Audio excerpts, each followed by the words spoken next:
Hi friends, कैसे हैं आप लोग। अब जिस तरह से आपने मार्केट देखी है कि like market is falling falling falling in India. And हमने ये डिस्कस भी किया था कि यील्ड्स काफ़ी बढ़ी हुई हैं। यील्ड्स 5% है। And that is the time कि जब यील्ड्स 5% है तो मार्केट इतने बड़े वैल्यूएशन को सस्टेन नहीं कर सकता है। This is one of the reason. War is there. War हो रही है और काफ़ी इंटेंसिफाइड है। Maybe like if other countries will join तो क्रूड ऑयल का प्राइस ज़्यादा बढ़ सकता है। That is also the reason. Inflations कम नहीं हुआ है फेड से। और ग्रोथ भी अब उनकी इसलिए बिकॉज उन्होंने कोई रेट कट कर नहीं रहे हैं, इसलिए उनकी ग्रोथ भी नहीं है। And the third the thing one more thing which I want to tell you is that कि हमारे यहाँ पे इलेक्शंस है जो पहला होगा December 3 तक। उसके बाद है नेशनल इलेक्शन, तो हमारे यहाँ भी मार्केट सब ही परफॉर्म्स करेगी। मार्केट इतनी अच्छी तरह से नहीं जा सकती आगे। This is about the global commentary what I have to discuss.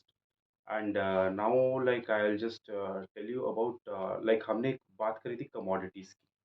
मैंने आपको तब भी ये बताया था कि कमोडिटीज़ की मार्केट जब तक चाइना की मार्केट रिकवर नहीं होती है तब तक अच्छी नहीं हो सकती। अगर आप देखेंगे चाइना की मार्केट तो अच्छी हुई नहीं है, लेकिन साथ-साथ सिंस इंडिया की जीडीपी जो काफ़ी अच्छी लेवल पर है 6.5 टू 7% एस्टीमेट है, तो इंडिया की इकॉनमी ग्रोथ हो रही है। बट व्हाट इज़ हैपनिंग कि जो आउटसाइड के लार्ज स्टील प्लेयर्स हैं, वो आके अपना स्टील यहाँ पे डंप कर रहे हैं। सो इससे क्या हो रहा है जो हमारी डोमेस्टिक स्टील कंपनीज़ हैं, उनके प्राइसेस पे इम्पैक्ट आ सकता है।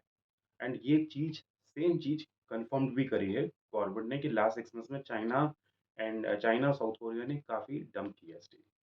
We discuss the same. Now I will come to one more thing. Like अभी टीसीएस का टीसीएस का सॉरी बायबैक आया है और टीसीएस का बायबैक 4150 की प्राइस पे अवेलेबल है। फ्रेंड्स, आपको ये अंडरस्टैंड करना पड़ेगा कि टीसीएस का बायबैक लास्ट टाइम पे आया था, 22 पे भी आ रहा है, 23rd पे भी आ रहा है। अगर आप ध्यान से देखेंगे, टीसीएस टाटा सन्स की सबसे ग्रोइंग सबसे बड़ी कैश काउ है।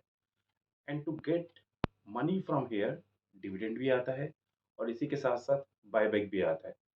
एंड सिंस कि टाटा टाटा सन्स के कुछ प्लान्स हैं, टाटा नोम में they want to invest $1 billion, Tata chemicals में वो अपना एक फैक्ट्री ओपन करना चाहते हैं, टाटा मोटर्स में उनके प्लान है। तो ऑफ कोर्स इट वाज ये मार्केट को पहले से ही लाइक अंदेशा था कि दिस विल कम, कि सम बायबैक और dividend will come over there. तो आप इसको टीसीएस को जरूर देखा करें।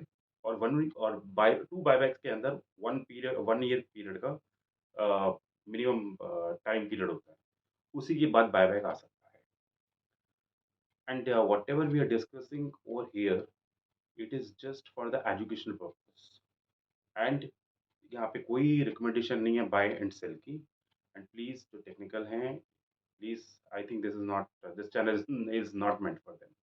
Okay, now I'll tell you about one IPO, blue uh, blue jet health care IPO.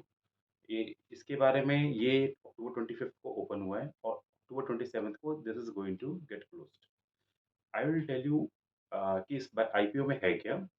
इस आईपीओ में अगर आप देखेंगे तो ये क्या करता है, कॉन्ट्रास्ट मीडिया जैसे कि इंजेक्टेबल करता है। जैसे कि अब जैसे कि किसी का एक्सरे लेना है या एमआरआई कर है या डायग्नोस करना है, तो डॉक्टर्स को अगर वो कॉन्ट्रास्ट मीडिया डालते हैं, देन आप उनको वो टिश्यूज, उनको ऑर्गन्स अच्छी तरह से दिखाई देते हैं।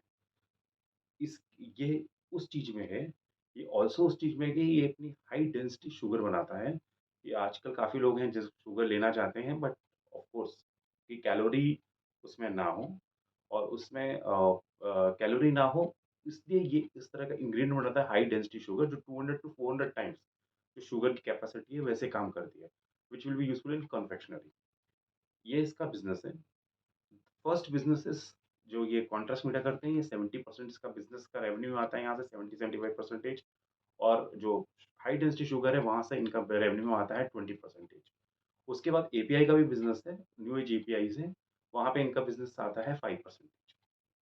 अच्छा फ्रेंड्स, इनकी जो मेन ग्रोथ है, वो हो रही है, जो उनके कस्टमर्स हैं, वो हैं इनके यूएस और यूके में, जहाँ पे 80 टू 85% सेल्स वहाँ पे जाती है इनकी।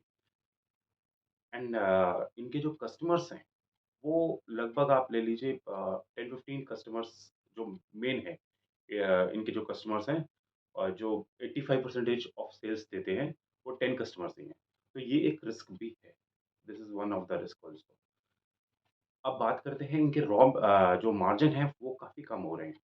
अगर आप देखेंगे इनका लास्ट ईयर का मार्जिन, फर्स्ट मार्जिन का 40% था, उसके बाद ये कम होके 30% हो गया। व्हाट मैनेजमेंट इज़ टेलिंग, ये इनकी रॉ मटेरियल बढ़ने की वजह से हो रहा है और जो ओशियन फ्रेट की जो कॉस्ट है ये उसके कारण हो रहा है। उसके कारण ये कम हुआ है। इनका कोई लिस्टेड प्लेयर नहीं है तो we can not compare them.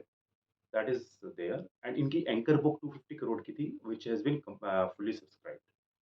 उसके बाद अगर आप उसके नेगेटिव पॉइंट देखेंगे तो इसमें मुझे ये काफ़ी हाइली वैल्यूएशन लग रहा है, काफ़ी ज़्यादा वैल्यूएशन पे 37 पीई का है। हालाँकि मैं इसको कंपेयर नहीं कर सकता, बट डिवीज़ लैब वगैरह देखेंगे तो 41-42 के बीच में आता है। तो थोड़ा-सा इसके साथ हम कंपेयर कर सकते हैं और ट्रेड इनके डेटर्स इनके बढ़ रहे हैं, ये एक कंसर्न है, इनका कैश फ्लो कंसर्न है और इनका अगर आप देखेंगे तो चाइना में इनका रॉ मटेरियल पे डिपेंडेंसी है 60% की। That is also a concern to me. Your friends, इनके मेजर कंसर्न में से एक कंसर्न्स जैसे कि इनका ये पूरा का पूरा ऑफर ऑफर फॉर सेल है। मतलब जो एक्जिस्टिंग प्रमोटर है उन्हीं के पास ही पैसा जा रहा है। Nothing is coming to the company which is for the growing purpose. और अगर आप देखेंगे इनका जो एक्सपोर्ट होता है वो यूरोप में होता है, जिसमें वॉर ज़ोन है। तो एक डेफ़िनेटली वो कंसर्न है कि जहाँ पे एक्सपोर्ट हो रहा है वो वॉर है और जहाँ से इम्पोर्ट करते हैं रॉ मटेरियल चाइना, वो भी एक हमारे लिए एक फैक्टर है। ये दोनों इसके कंसर्न हैं। और इनको इनको अभी ये 14% 15% अपनी डिल्यूट कर रहे हैं। वो डिल्यूट कर रहे हैं और सेबी की नॉर्म्स के हिसाब से 75% तक कोई भी पब्लिश कंपनी होती है, वो 75% उसको प्रमोटर को अपनी होल्डिंग करनी पड़ती है। तो राइट नाउ 86 है, बाद में इन्हें 75, मतलब इन्हें 10% और डिल्यूट करनी पड़ेगी। तो ये भी कंसर्न है। एक पॉजिटिव फैक्टर भी है कि डेट फ्री। Thank you. और फ्रेंड्स, मैं एक चीज़ और भी बोलना चाहूँगा कि इवन दो जब ग्लोबल इकोनॉमी और थोड़ी बेटर भी हो जाएगी, ठीक भी हो जाएगी, तो भी इंडियन मार्केट थोड़ी कंसोलिडेटेड फेज़ में रहेगी क्योंकि हमारे यहाँ पे पहले स्टेट इलेक्शन है, फिर यूनियन इलेक्शन है। हाउएवर, अगर यही गवर्नमेंट, करंट गवर्नमेंट अगर आती है, तो I think a tsunami of capital will come because इनकी पॉलिसीज़ काफ़ी अच्छी थी। सेकंड थिंग इज़ कि अभी लाइक आज शाम ही को ये भी न्यूज़ आई है कि यूएस की जीडीपी ग्रोथ काफ़ी अच्छी आई है 4.9, they were expecting at 4.7। And same thing ECB Europe central bank ने अपने रेट्स को विथहोल्ड किया है और बढ़ाया नहीं है, तो इंटरेस्ट रेट को। तो that is also very good news. और friends, this is the right time to make money by stay invested in the stock. आप छोटे छोटे छोटा इन्वेस्ट करें बट लॉन्ग टर्म के लिए, but stay invested. Thank you.